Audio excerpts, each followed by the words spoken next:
Okay. Hello, everyone. Welcome to another episode of the Alt Investor podcast that aims you to equip you with the right knowledge to make your decisions with respect to alternative investments. My name is Yashunta, and I'll be your host today. And today I am delighted to welcome Sethu Rajendran, who is the co-founder for BetterInvest, an alternative investment platform with a core focus on media projects financing. Sethu, before starting Better Invest, was leading the international partnerships at Hero Talkies, another OTT platform which was later acquired by Yup TV. I'm really looking forward to this podcast because Better Invest is one of the most trusted platforms in invoice discounting space in the alt investors community, a WhatsApp community that we run. And we run those polls every month, and Better Invest has always stood at the top. So I'm very keen to learn what Sethu does differently and what Better Invest is planning to do. So Sethu, very, very warm welcome to the show, and thank you so much for making time on a busy weekday. How are you doing? All good, yes. Thank you. Thank you so much for inviting me to this podcast, and very happy to be here. And I can very happy to see your alt investor community is growing big, and you're Yeah, also doing a good job in educating the community about the product in this space. yeah. So happy again to be here. No, thank you, Sethu. Thank you. So let's get into it, Sethu. Before Better Invest, what was your journey like? Uh, my journey is like pretty simple. Like I was born and brought up in a city called in Okay. Tamil Nadu, where I did my schooling and my engineering. Hmm. Right after my engineering, I joined Hero Talkies. Hmm. Hero Talkies is an OTT, Tamil OTT platform where we Okay. distributed movies to the overseas market. Okay. And to give an additional info, the founder of Hero Talkies is Mr. Pradeep, Okay. who is also my colleague, founder, and CEO of Better Invest. Hmm. So that's where we both have a very long working relationship. Hmm. And at Hero Talkies, the 0 to 1 journey, like I was from there from day one Hmm. where I used to wear multiple hats and be it from content acquisition from production houses or the distributors and maybe marketing or support or partnerships. I've been Hmm. in part of all the team and being in this space for a long time, like we had a very good understanding. We got a very good understanding about this industry, Hmm. how the business dynamics works. We understand the problems and opportunities very well, being there for such a long time, and Hmm. it was like a very good learning for us. Like there was like major shifts happening in the industry last 3 4 years Hmm. due to the infrastructural change in the country and also due to COVID, where Hmm. many things changed in the industry. And yeah, so after Hero Talkies, like we were like myself and Pradeep, we were both were doing some multiple stints in this media industry. Like we did a live concert with a big artist in this country, and like Hmm. being in this industry again, as I told, for a long time in this industry, like we identified the problems and opportunities in the industry. That's when we identified this problem of cash flow gap, where we thought of bridging it, and Hmm. that's the starting point of Better Invest. Hmm. Can you talk a bit more about the cash flow gap? What happens? How does money move in this industry? So what happened after COVID? So if I want to talk a bit more about the industry, Yeah. taking you back to 20 years back, the revenue streams were not certain for the production houses. Okay. It was very much variable and too much dependent on the theater box office Hmm. collections. So what recently happened is like, as I told, two major shifts happened. One is the internet infrastructure, where Hmm. recent launch of recent, there are many telcos coming in picture in the last 5 6 years, Hmm. where the internet infrastructure has been significantly grown, and even a person in the rural has the access to internet with his mobile phone.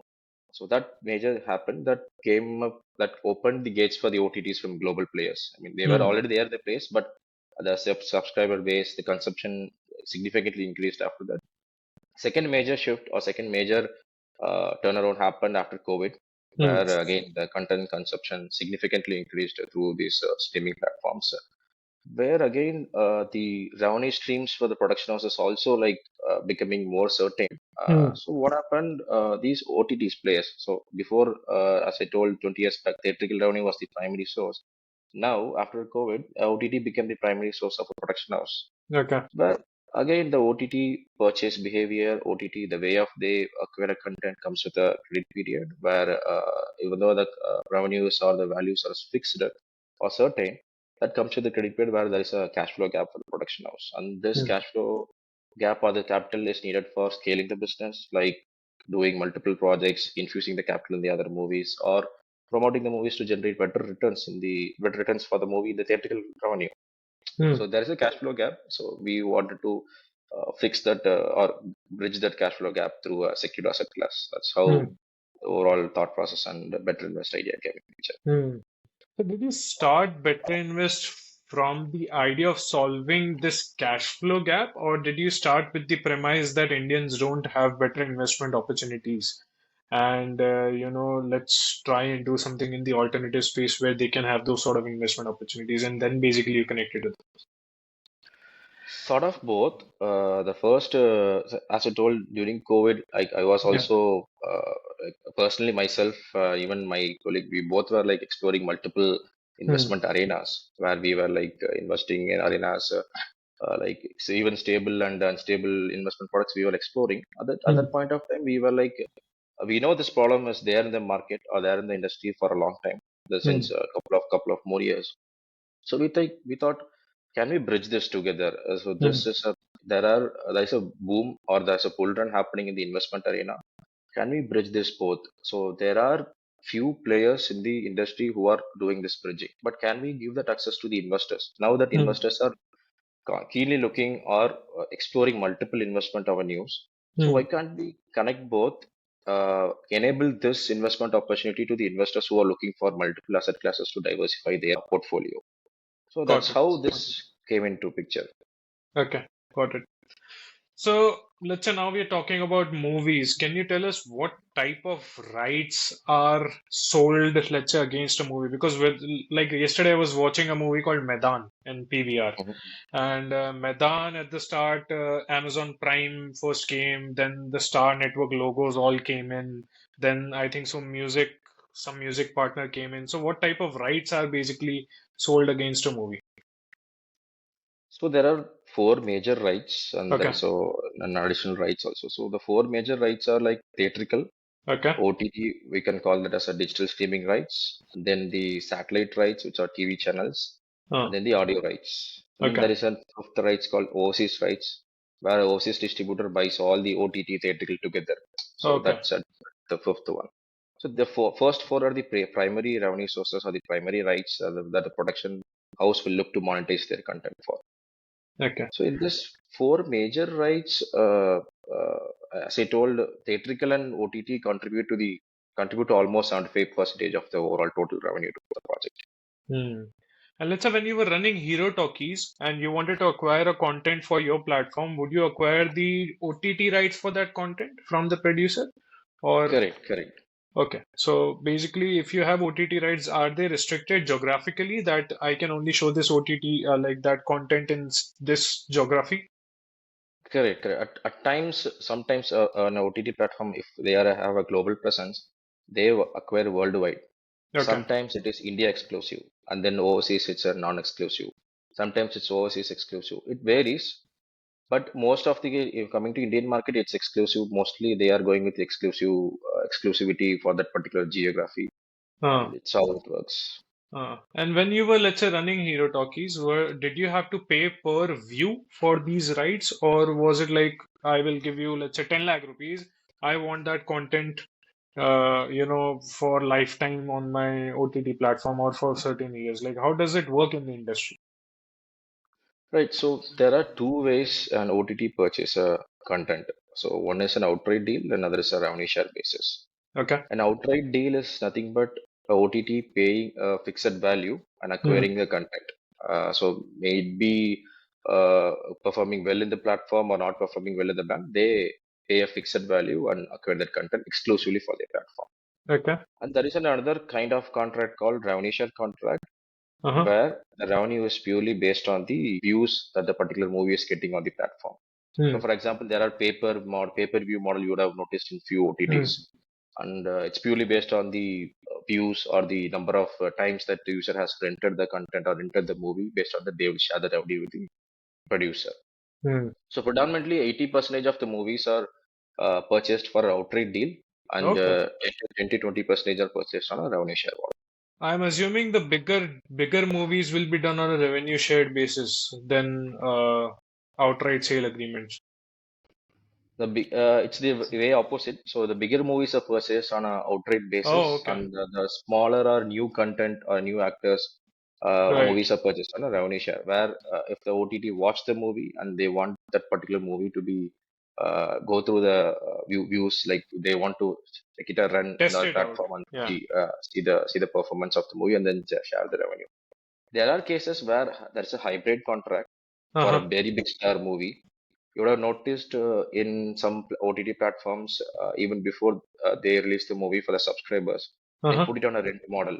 Uh-huh. So a week Prime before, does. Yeah. it will be on a rent. So Right. they share the revenue for the rental model, and after that, they again go with an outright contract, where as per the outright deal, they will open or release the movie. Got it. And which type of agreement does Better Invest bring on the platform? So we basically work only with the outright deal Okay. or the outright contracts, since the value is fixed here, Hmm. and it will not vary in any. I mean, no factors will come in and determine the variable, or value will not be varied in that case. Okay. Okay, fair enough. So outright sale agreement is done. You will say that, okay, if let's say Amazon Prime is purchasing this movie for 8 crore rupees, I'm gonna discount, let's say, particular invoice for the producer for 8 crore rupees with a certain haircut of 10, 15% or whatever that may be, Hmm. arbitrary number, and then bring that deal onto the investors. In Hmm. that case, let's say, what is the sort of due diligence that you do on the producer? Because I am assuming this global OTT players or even Indian OTT players like Sony Live or stuff, they are too big to fail right now, in my opinion, unless there's something very, very wrong with the content altogether, where they'll not pay. So, what the risk then lies with the producer, I am assuming. So, what sort of due diligence does Better Invest do before bringing a deal onto the platform? Right, right. So we have a robust risk analysis framework, and also we have a scoring methodology, and then also have a curation process in place. So to give Okay. a high level idea about the curation and risk analysis, to cover few high level topics on that, number one is the assignment contract. Assignment contract is nothing but the contract between the OTT and producer, where we can check the timelines of the payment deliverables that producer has to give to commit it to the OTT. That is the core. That is the core. We get it and checked it done. Number two is the stage of the movie. Is it in Hmm. the last stage, pre-production, production, or post-production, or ready to release? What is the stage of movie? How long it will take to deliver the movie to the OTT? That is the major criteria that comes in this particular picture. Number three is the basic due diligence. Like we check the transaction history between the OTT and the producer, where they have received the previous tranches on time. They Okay. on what date they raised the invoice and what date the payment came to their account. So these are the things we check, and we also check the GST records Huh. and other things for this stuff. Third is the track record and capability of the producer and cast and crew, whether they have the capability of completing the product on time and delivering to Huh. the OTT. That is the one more major thing we check. And apart from all this, we also check whether the producer has pipeline of movies. Hmm. There's one major criteria in our case is like, if the production house has more than only we work with the production house who has more than one movies in the pipeline. Okay. We don't work with producers sitting with one movie, producing one What's movie. the reason for that? One major reason is like we take as a security measures, we take lien over the other receivables of the producer. Okay. So let's say a project A, B, and C. There are three projects in the pipeline. Let's say we are taking projects A's OTT contract, Uh-huh. and there will be project B and C where they will get there are revenue sources for project B and C coming from satellite, OTT, theatrical, Right. and audio. So it's a security measure, additional security measure we take even in case in the event of we need to enforce that lien, we will enforce it. Okay. Got it. And because you're talking about security right now, what other kind of security measures do you take? I'm assuming because it's a typical invoice discounting transaction, some post-dated checks or something like that. Correct. Correct. So we do collect undated checks, indemnity Okay. bonds signed by the producer, and we do create an escrow account for each opportunity. So Okay. while before bringing this opportunity to the platform, we create an escrow account, and we get an endorsement letter from the buyer. Buyer can be any OTT in that case. So, endorsement letter saying that the remaining receivables or the future receivables will come to that particular escrow account, and that also cannot be changed without our consent. So that Hmm. confirmation we get from that particular buyer or OTT before going live with that particular deal. So And it's a who major controls that escrow account? escrow account will be controlled by BetterInvest. Okay. So we have the operation rights for the escrow account, and escrow account also has a trustee in place Right. where, as per the assignment agreement or as per the escrow agreement, the first collection rights for the for the money that is hitting the escrow account goes to the investors who participated in the deal.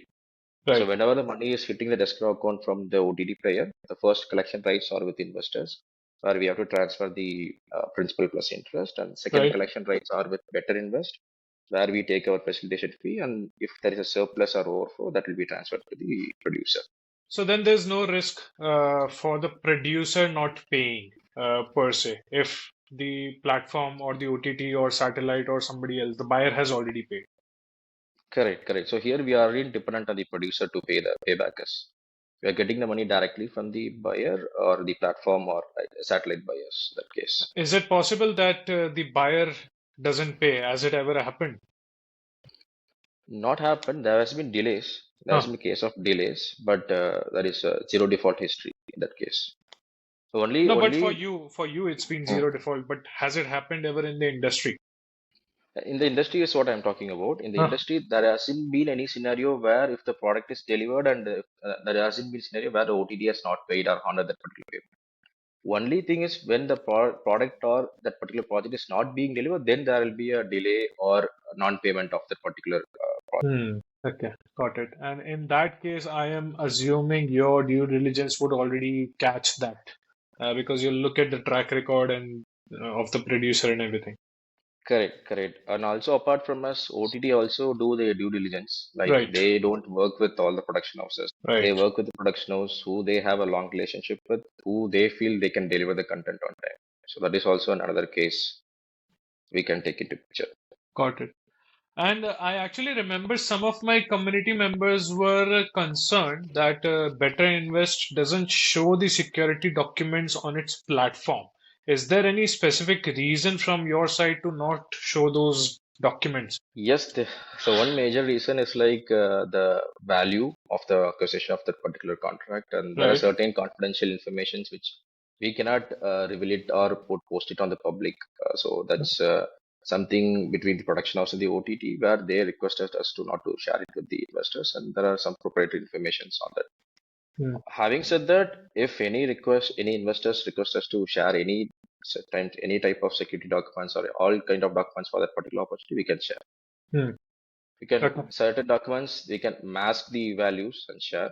Hmm. Certain documents we can share it completely. Okay, so Sethu, now coming to delays and defaults, has any of the deals on Better Invest faced any delays or defaults? And let's say if you have, how have you dealt with them?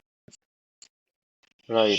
So there hasn't been no default in our platform, and there were delays. So Okay, the delays we can categorize into two.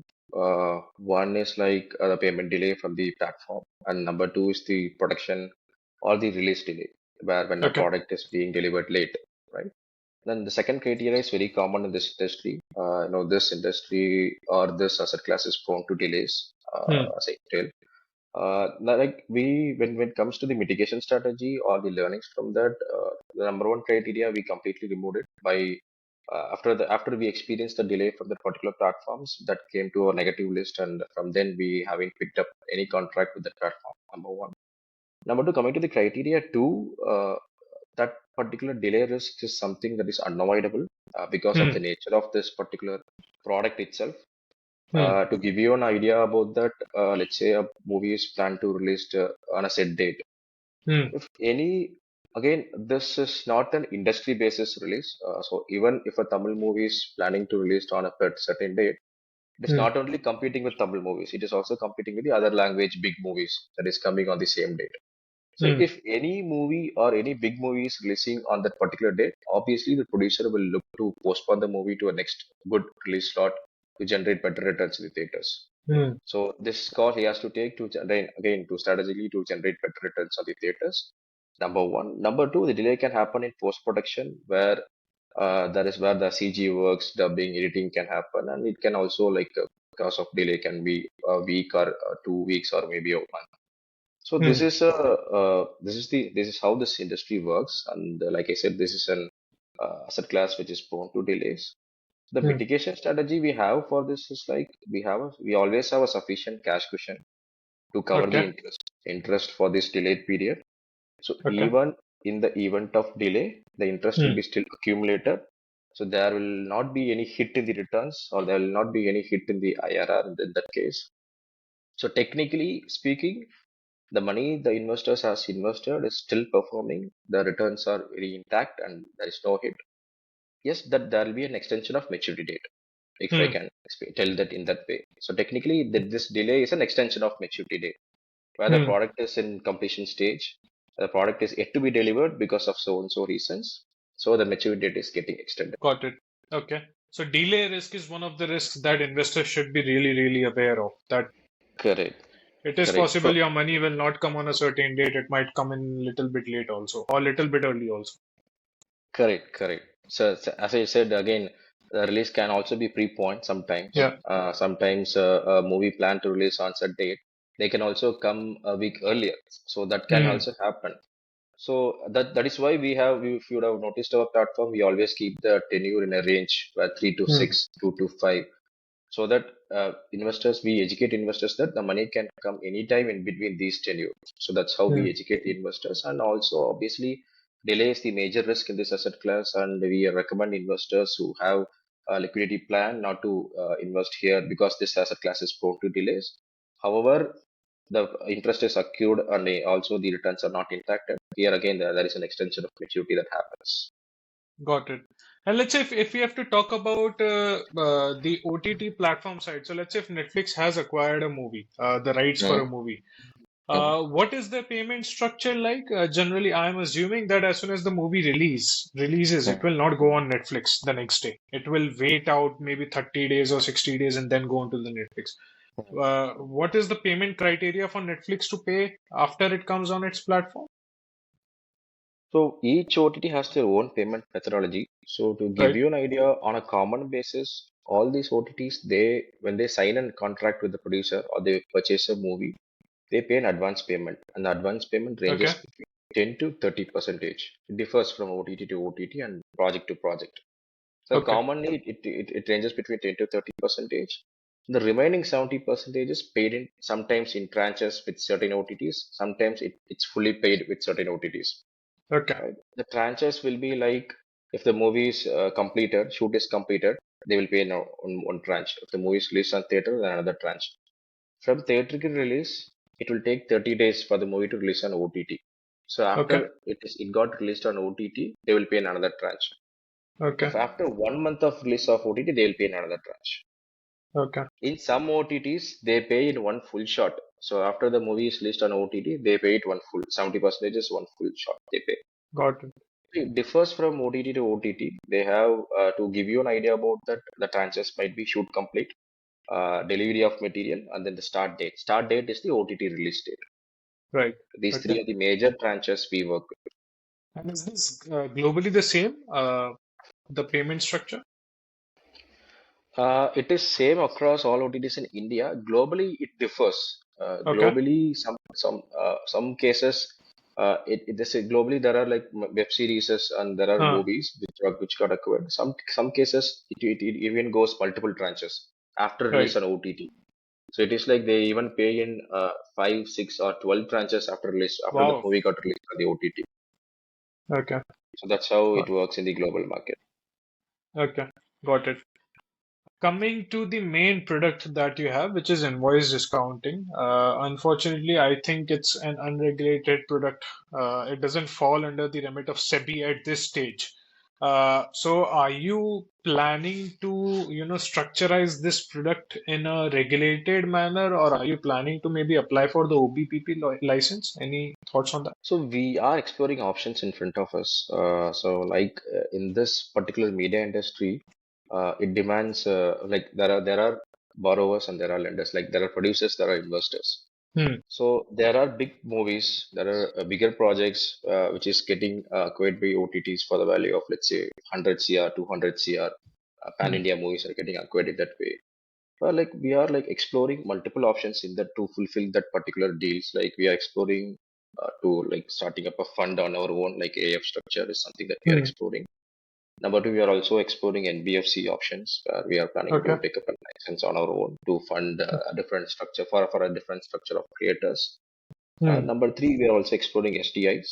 Hmm. Right, like obviously AF cannot invest in invoice discounting. That is also something that we are exploring now. Right. So there are various options we are exploring currently, and if in case if needed, we will also look to take that OBPP framework along. License. Right. Okay. Got it.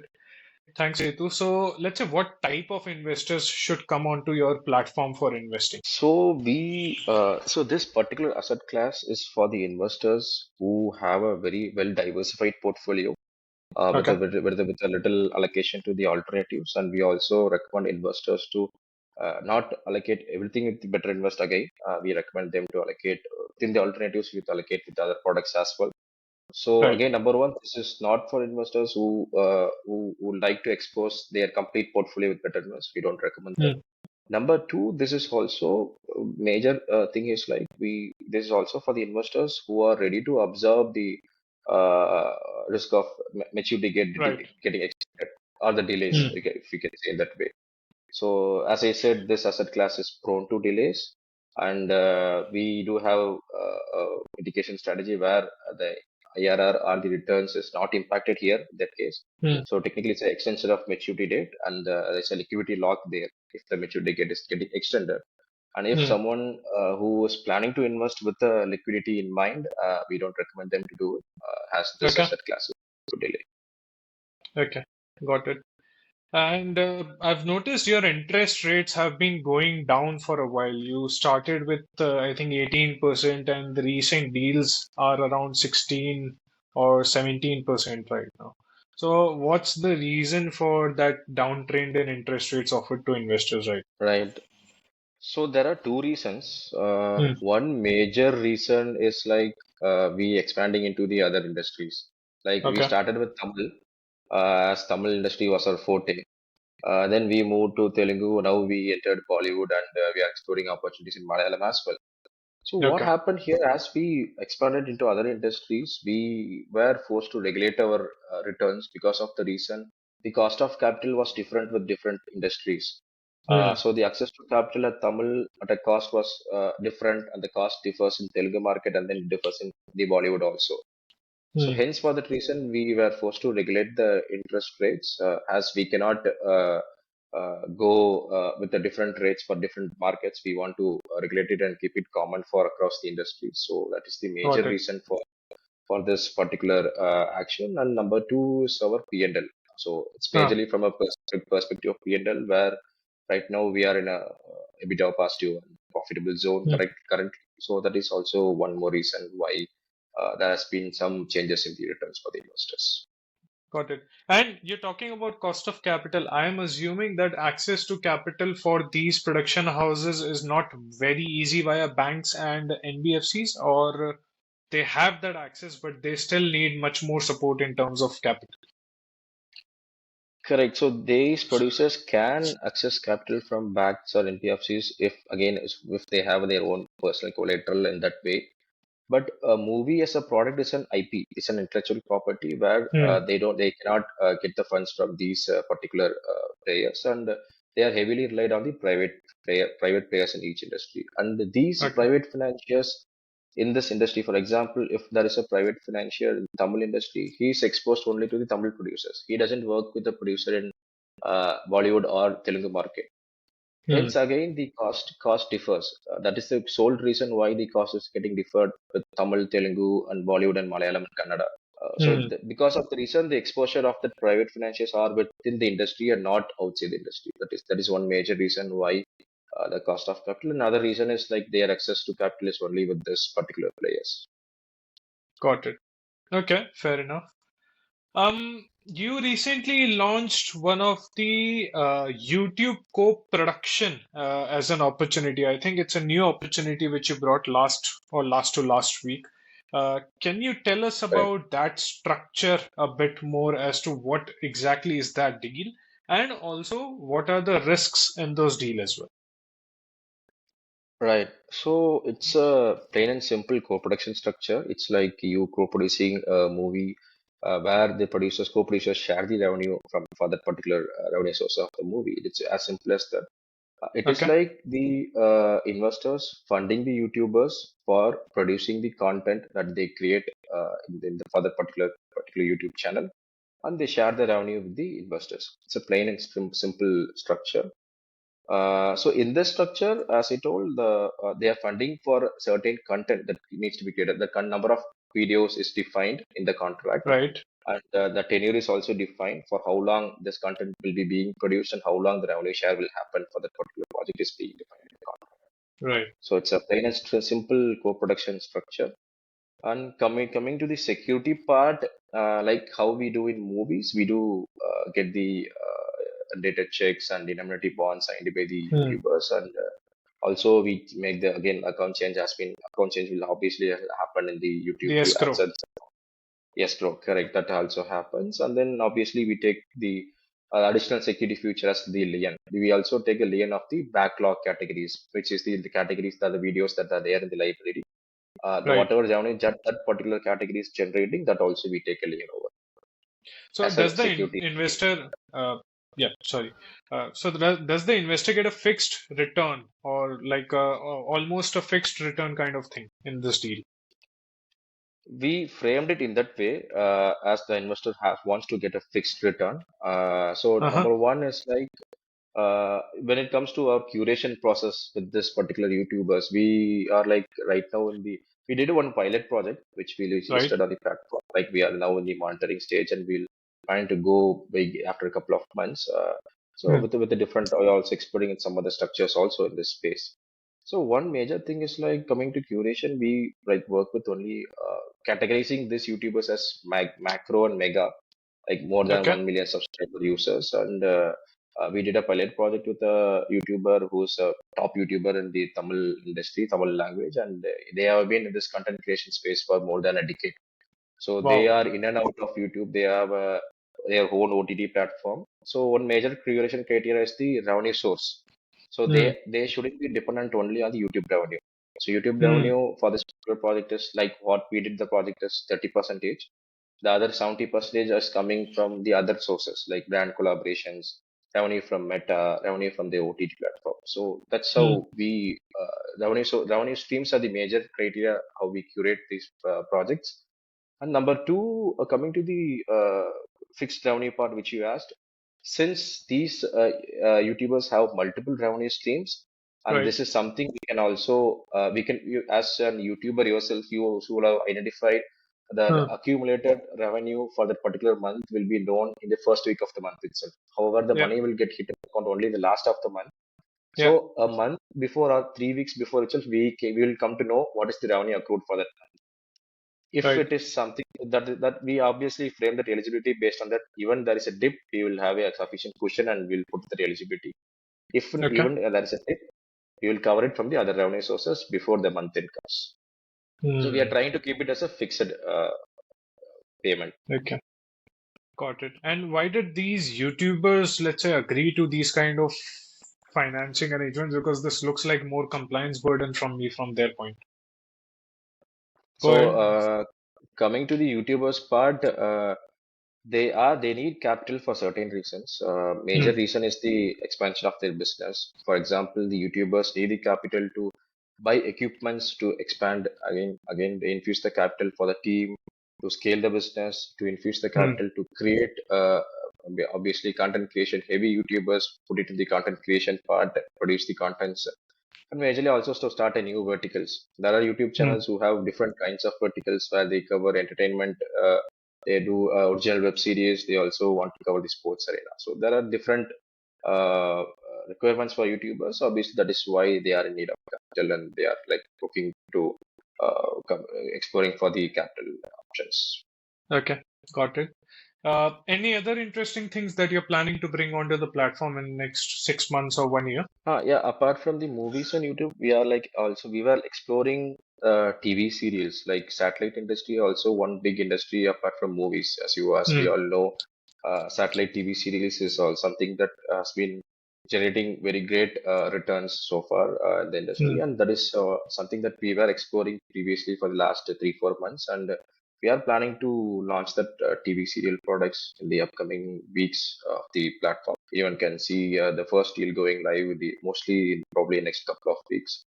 So this Interesting. TV serial is pretty similar like movies. The structure is Uh-huh. also pretty similar where we go into the discounting structure, and it is like they are getting paid on per episode basis, and Okay. the invoice has been raised by clubbing 7 to 10 episodes together and sent to the TV satellite players, and they pay the make the payment. And this is also very certain in a way that let's say they can enter into a contract for 300 episodes, 200 episodes.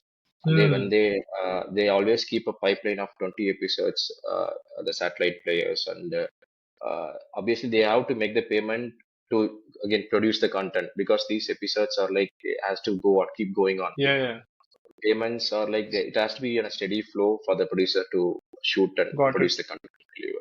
So this is something Okay. that we are going to launch, and we are going to open it for the investors to invest for the next couple of weeks.